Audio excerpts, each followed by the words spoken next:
Assalamualaikum warahmatullahi wabarakatuh. Ketemu lagi dengan saya Mr. Ryan bersama kursus mengemudi Andara guys.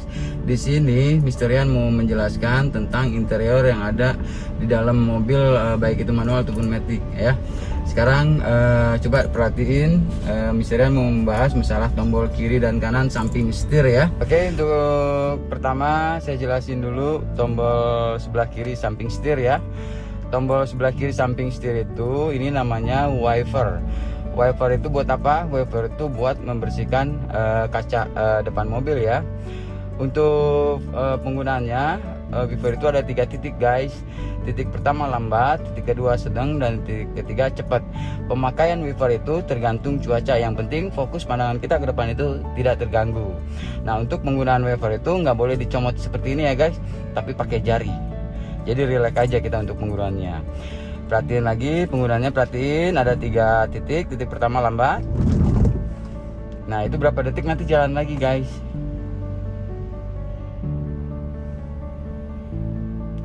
Diperhatiin. Nah, untuk titik kedua itu sedang. Dan titik ketiga itu cepat.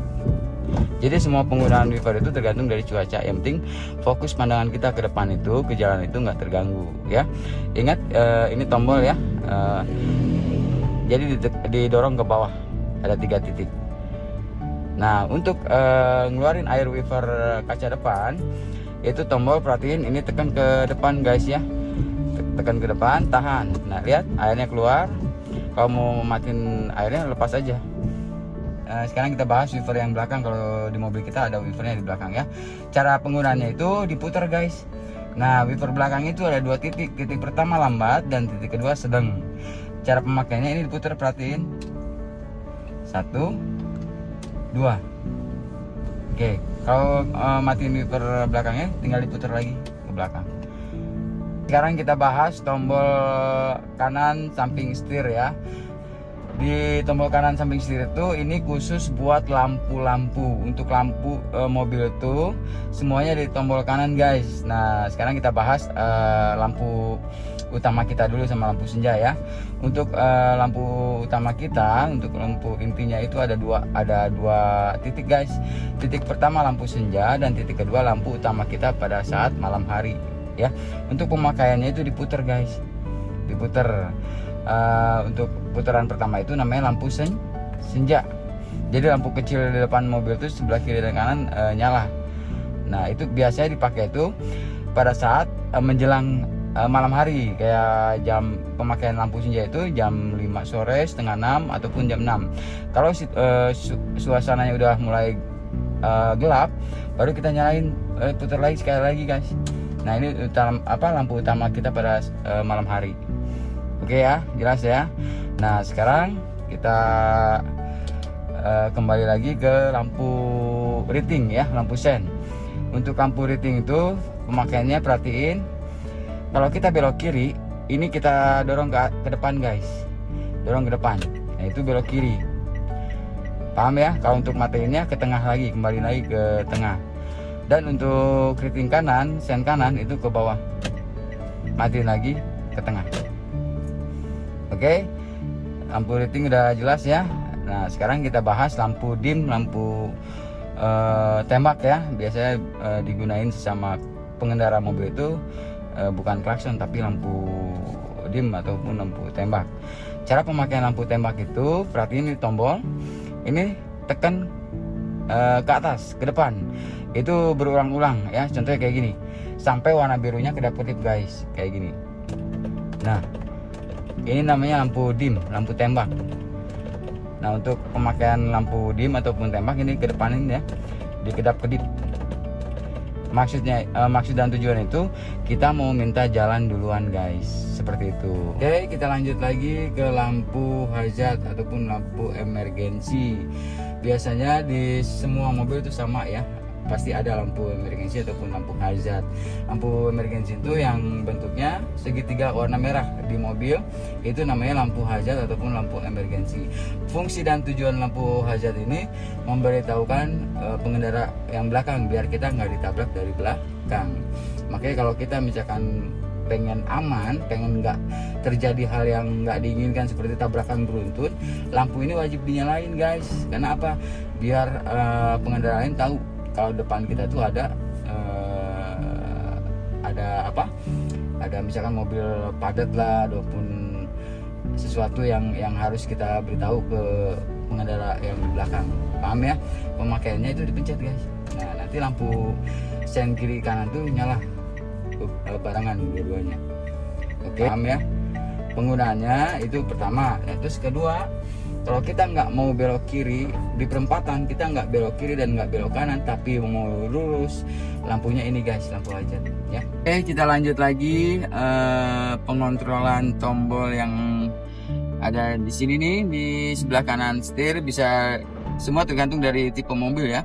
Ada yang di dashboard, ada yang pula di pintu ya. Untuk interior spion, kaca spion ini di sini diperhatiin sama kalian semuanya ya. Ini ada huruf L dan R, left and right. Ini tuh buat pengontrolan kaca spion guys. Kalau kita mau mengontrol kaca spion sebelah kanan, itu tombol R-nya itu pencet dulu guys. Nah, dipencet.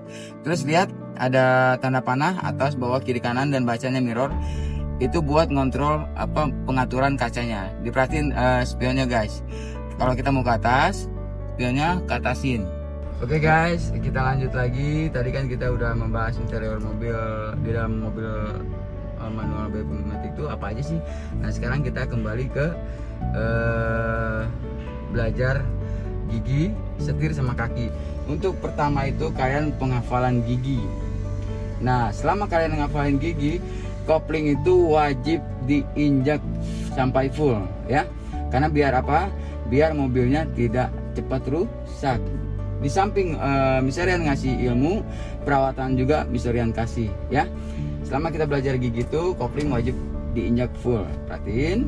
Nah ini Miserian sebelum kita ke prakteknya, Miserian mau ngasih cara megang setir yang boleh dan tidak boleh dilakuin oleh kalian ya.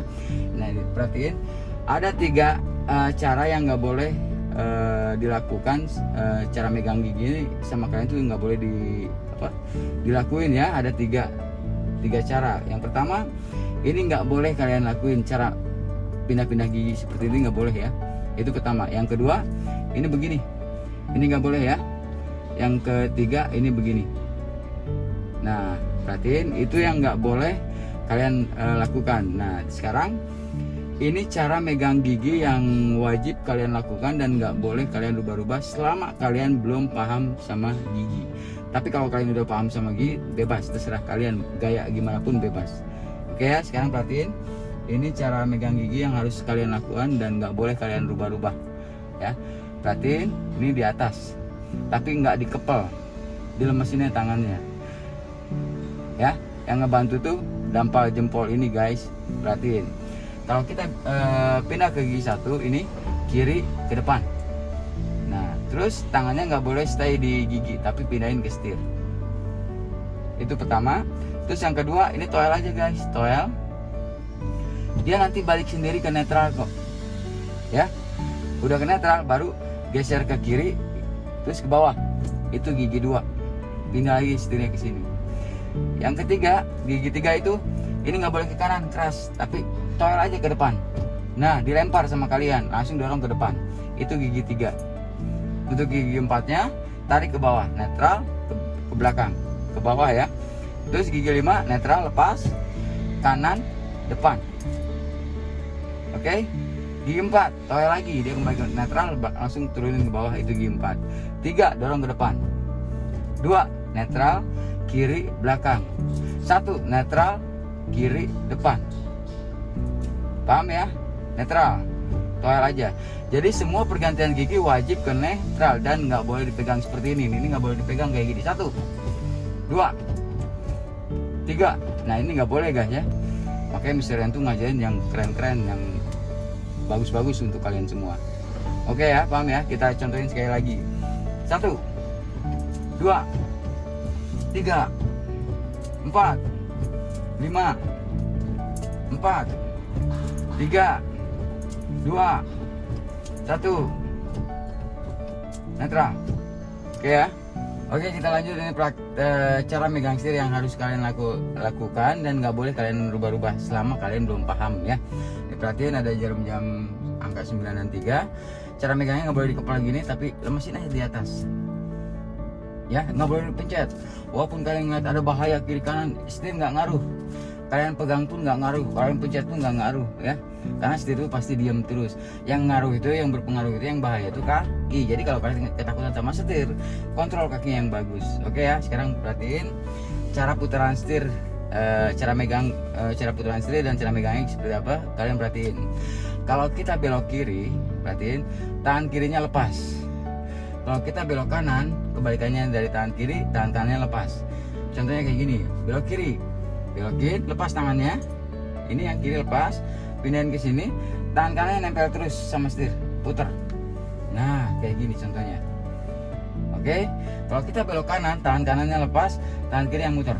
Nah, tangan kanannya lepas, pindahin ke sini, tangan kanannya nempel, tangan kiri nempel terus ke setir. Tuh, seperti ini. Paham ya? Kalau kalian udah paham, udah ngerti, nggak boleh kalian mikirin setir. Biar nanti di jalan raya kalian udah nggak mikirin setir, udah keren, udah jago ya. Kalau udah nggak kalau udah kalian udah hafal, jangan dipikirin, putar kiri, mentok. Nah, kayak gini. Kanan mentok, pindahin lagi. Kiri mentok. Oke, paham ya? Nah, sekarang teori teknik cara ngelurusin ban mobil. Jadi jangan sampai kalian tuh buka jendela, lihat kepalanya keluar, lihat bannya diputer-puter setirnya sampai lurus. Terus kedua, kalian nyuruh teman kalian, pacar kalian, keluarga kalian suruh lihat ban udah lurus apa belum. Jangan ya, itu bikin malu. Nah, di kursus Mudi Andara ini kalian diajarin tekniknya, cara ngelurusin ban mobil. Nah, sekarang perhatikan teori teknik cara ngelurusin ban mobil. Perhatiin teorinya, mentokin setirnya terserah kalian mau ke kiri mau ke kanan bebas. Lurusinnya 2 kali putaran dari mentok. Contohnya kita putar kiri, mentok. Nih, ini mentok ya. Lurusinnya 2 kali putaran dari mentok. Dihitungnya dari sini. 1, 2. Ini udah pasti lurus guys. Ya teman-teman, ini sudah pasti lurus. Jadi nggak usah ragu-ragu, nggak usah dipikirin, otomatis sudah lurus. Oke, Mistiran mau ngasih tutorial kaki kiri terlebih dahulu ya, kaki kopling ya. Nah sekarang perhatiin, ada 3 cara yang nggak boleh kalian lakuin ya. Cara nginjak kopling itu ada 3 yang nggak boleh kalian lakuin. Yang pertama, pelan, kayak seperti ini guys. 1. Nah ini nggak boleh ya, lambat itu nggak boleh, pelan itu nggak boleh. Terus yang kedua, begini guys, dipatah-patahin, itu nggak boleh ya. Terus yang ketiga, cepet tapi rusuh ya, itu nggak boleh kalian lakuin. Tapi perhatiin, ini cara nginjak kopling yang harus kalian lakuin dan nggak boleh kalian rubah-rubah. Walaupun kalian melihat sekitar kalian bahaya, kopling harus stay seperti yang udah diajarkan sama Misterian. Ini cara nginjak kopling harus kalian lakuin. Perhatikan injak koplingnya ya, paham ya. Nah sekarang injak kopling itu, nginjak pedal itu nggak boleh terlalu depan ya, tapi agak pakai ujung jari ya. Pakai ujung jari pun semua bisa kekontrol, paham ya. Sekarang perhatikan cara injak kopling full. Lepasnya bukan pelan-pelan, karena di kami itu di kursus Mudi Andara itu dia mengajarkan lepas kopling pelan-pelan, tapi lepas koplingnya setengah, tahan. Injak full, lepas koplingnya setengah, tahan. Nah pada saat pelepasan kopling, tumit wajib diangkat ya, nggak boleh nempel gini. Injak kopling, buka koplingnya. Ini nggak boleh nempel, tapi diangkat tumitnya. Injak kopling, lepas koplingnya. Jadi yang main itu, yang nahan itu paha sama lutut.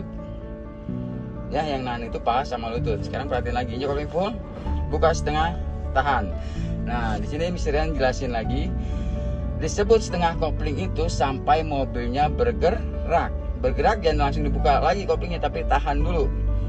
Tunggu sampai majunya lancar, baru lepas koplingnya. Kenapa? Biar mobilnya nggak mati. Kalau kalian udah paham untuk pelepasan koplingnya, ingat nggak boleh kalian pikirkan. Jelas ya. Sekarang perhatiin, ini kopling full, buka kopling setengah, tahan. Injak kopling full, buka koplingnya setengah, tahan. Injak kopling full, buka setengah, tahan. Ingat, pada saat start awal kopling dilepas semua, mobil itu bukannya maju tapi mati. Paham ya? Oke, sekarang kita lanjut ke kaki kanan ya. Perhatiin kaki kanan. Di sini misalnya mau jelasin kaki kanan, perhatikan. Perpindahan rem ke gas itu nggak boleh loncat, nggak boleh begini. Perhatikan, gas, rem. Ya, ini nggak boleh ya. Tapi perhatiin sama kalian, dampal ini apa? Belakang tumitnya itu diem, yang gerak kepalanya aja seperti ini. Gas, rem. Nah, paham ya? Terus perhatikan lagi, perpindahan rem ke gas itu wajib cepet. Tapi ingat, bukan cepet nginjeknya, cepet pindahnya. Perhatiin lagi, gas, injek pelan, rem, injek pelan. Jadi jangan gas langsung injek, rem langsung injek, nggak boleh, salah itu ya, bahaya.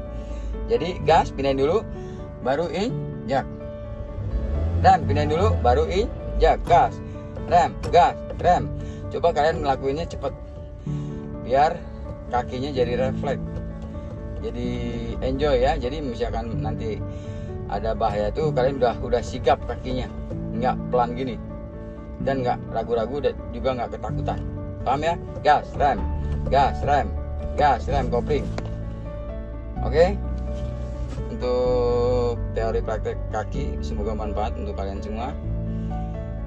Dan semangat terus untuk siswa-siswi dari kursus Mudi Andara ya. Oke, bye-bye. Audio Jungle.